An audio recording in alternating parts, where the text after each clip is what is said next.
In an age of carefully curated narratives and meticulously managed public images, few things cut through the noise with the raw, unapologetic force of an unscripted moment. Such a moment unfolded recently on live television, delivering what has been widely hailed as a hilarious and savage takedown of Meghan Markle by conservative firebrand, Candace Owens. The clip, which has since gone viral, has become a rallying cry for those who argue that the Duchess of Sussex's fairytale narrative is nothing more than a carefully crafted illusion designed for maximum public sympathy and financial gain.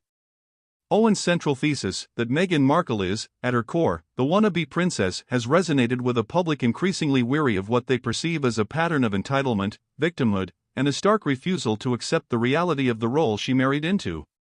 The wannabe princess label, as coined by Owens, isn't a flippant insult. It's a diagnosis of a public figure who, by all accounts, believed she was marrying into a Hollywood-style monarchy, only to be confronted with the unglamorous truth of duty, protocol, and a deeply rooted hierarchy. Meghan Markle, a successful actress used to being the star of her own show, reportedly found herself as a supporting character, always second to the heir, Kate Middleton. According to royal biographers and palace insiders, Meghan's dream of being a fairy-tale princess with a castle and unlimited freedom quickly soured when she was given the more modest Nottingham Cottage and was expected to follow a rigid set of rules that governed everything from where she went to what she wore.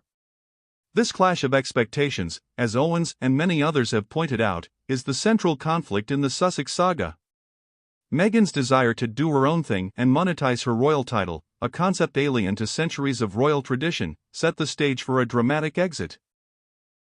The narrative of the oppressed outsider is another cornerstone of the Markle brand that Owens so effectively dismantled. By leaving the monarchy, the couple claimed they were seeking privacy and escaping a racist and toxic environment. Yet, as Owens highlighted, their actions since have been anything but private.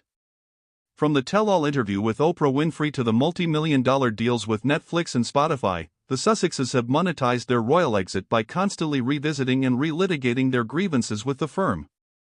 This has led many to question the authenticity of their privacy claims, and to see their public statements not as a quest for peace, but as a calculated effort to control their own narrative and, crucially, to maintain their relevance.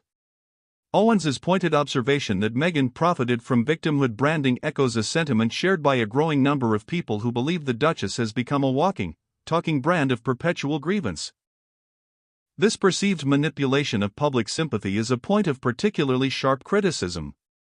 The Duchess of Sussex has, at various times, spoken about her struggles with mental health and the isolation she felt within the royal family. While these are serious issues, Owens and other critics have suggested that they are strategically deployed. Owens' viral monologue in which she suggested Meghan had used Prince Harry's childhood trauma over the death of his mother, Princess Diana, was seen by many as a shocking, but also highly plausible, theory. The argument is that Meghan has cast herself as a modern-day Diana, a martyr to the same cold, unforgiving institution, and in doing so, has convinced Harry that by protecting her, he is finally saving his mother. This Freudian transfer theory, while audacious, has gained traction because it provides a disturbing, yet compelling, framework for understanding the couple's intense and seemingly codependent relationship with the media and the royal family. The backlash is not just from conservative commentators, it's a sentiment that has taken root across the UK and, increasingly, in the US. A recent YouGov poll shows Meghan's popularity in the UK at a record low, with only a small fraction of Britons holding a positive view of her.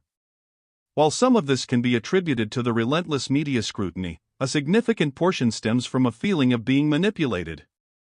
The public watches as the Duchess of Sussex, who once lamented her lack of a voice within the monarchy, now has a global platform to speak on everything from politics to her personal life.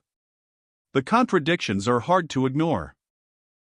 A desire for privacy that is accompanied by a docuseries, a call for an end to racism that is followed by the alleged use of an HRH title on official documents, and a message of empowerment that is built on a foundation of constant complaint. In the end, Candace Owens' brutal honesty on live TV did more than just go viral. It crystallized a feeling that has been simmering for years, that Meghan Markle's journey is not a modern-day fairy tale, but a Hollywood-style drama where the wannabe princess didn't get the part she auditioned for, and has been lashing out ever since. The article is not just about the royal family, but about a wider cultural debate on authenticity, entitlement, and the difference between a real princess and a public figure who simply plays one for the cameras.